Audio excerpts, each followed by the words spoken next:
and Kat, we're at South by Southwest and it's day 5. We're just in the process of wrapping up.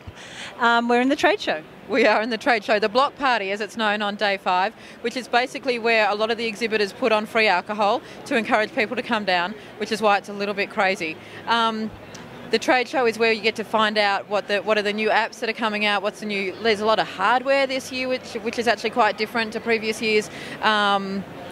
It's just one of those awe-inspiring, overwhelming kind of, you walk out and go, oh my goodness, and it's just as well they're serving wine, because I think that's what makes it bearable for me right now. Our glasses of wine are out of shot, but trust me, they're there.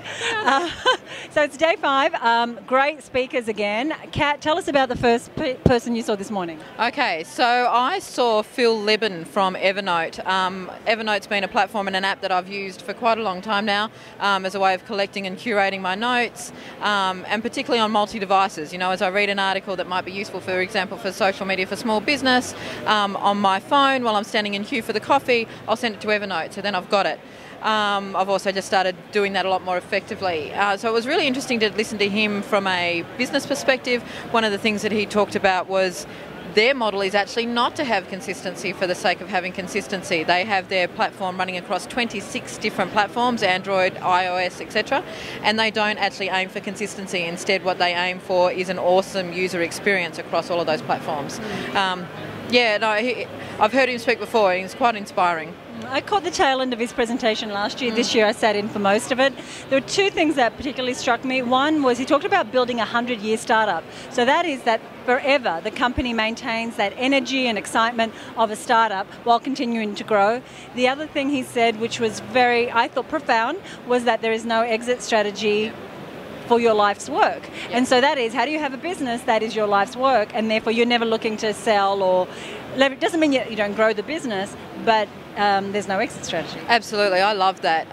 If it isn't your life's work, if you are looking at it from an exit strategy perspective, then it's probably not your life's work. The other thing that I really loved was that he says, if you want to be an entrepreneur, refuse to play the zero-sum game. Stop looking at competitors as competitors, rather look at them as collaborators. Either we choose to collaborate with them, was his position, or if we can't collaborate with them, then ignore them.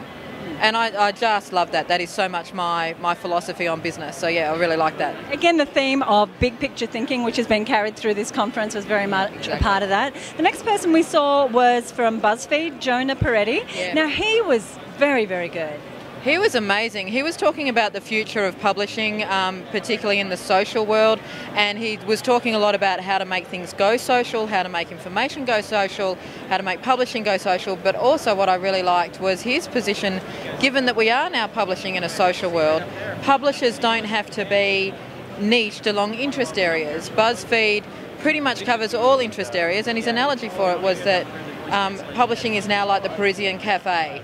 He's described himself as sitting down at the table at the Parisian cafe. He might have his philosophy book, he might have his history book, he might have his news, and then he might reach down and pat the cute dog at the table next to him, or flirt with the girl across the room.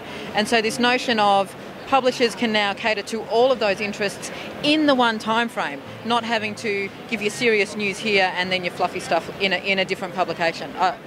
Yeah, it's got my brain ticking along. It was an interesting point of view because BuzzFeed will have a picture of a cute dog, then they'll have a very serious political story. It's all very, very shareable information. Yeah. The other thing that he said was that social media is a way of thinking, it's not a trick. Because often he said he's asked, how do I make something viral, how to make it work? He actually had some really good strategies around what makes things viral, and a lot of it was about just be interesting, and also use platforms that make it easy for people to share. Yeah, exactly. And not even give people a reason to share it, just make the information compelling enough that they automatically want to share it. Yeah. Well, the last person I happened to catch was from, at Oatmeal, and Oatmeal is his website. Tell me a little bit about what you got from his very passionate presentation.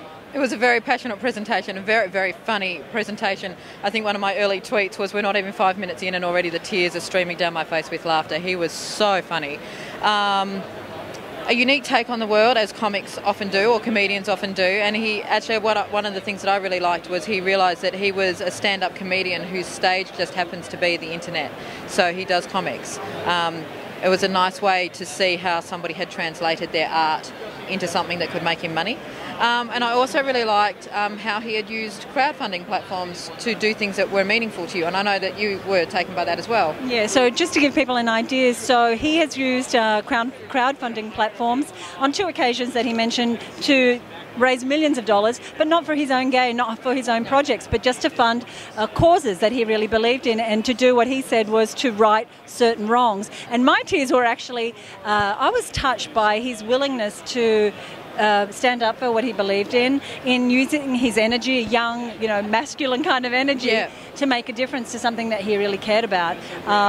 Very articulate, very smart, a good comic, very funny. Sort of as a presenter, and I don't know if this was at all intentional because he probably doesn't see himself as a presenter, but he had all the qualities to have a very well-rounded presence up there. Absolutely. And again, one of my consistent themes throughout this entire festival has been being bold.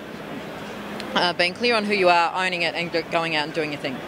Okay, so we're nearly done. We've got a glass of wine to have and then a few wrap-up things to do.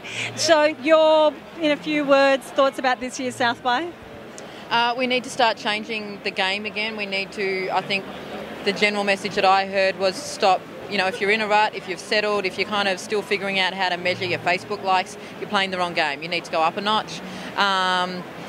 We need to start going beyond our instant communities at the same time as also getting into our local communities. There's been a lot of stuff around location-based marketing and the benefit of local search, but also thinking bigger and connecting at that global scale, continuing the conversations that get started here, that get sparked here, with not just thought leaders, but with other people who have strong opinions. And watch this space for 3D printing. That was early on in the festival, so in some respects I've forgotten it. But oh my goodness, that is a paradigm breaker on so many different levels and for so many industries. How about you? What are your main takeaways? Similar to you, for me it's just take stock of why am I doing what I'm doing. Like a lot of us, I work really, really hard. Why am I doing it? And it's really keeping a macro perspective and keeping around me the people that keep me thinking and keep me challenged and show me different points of view, and staying out of the minutiae of how, but having a really good why. Yeah. And so this has been a wonderful playground. We've been with a great crowd of people, phenomenal minds. Really, really gold. And I hope we've been able to share some of it with you, and that it's been valuable. Yeah, thanks Susie. Here's to next year. Yeah, thanks for joining us.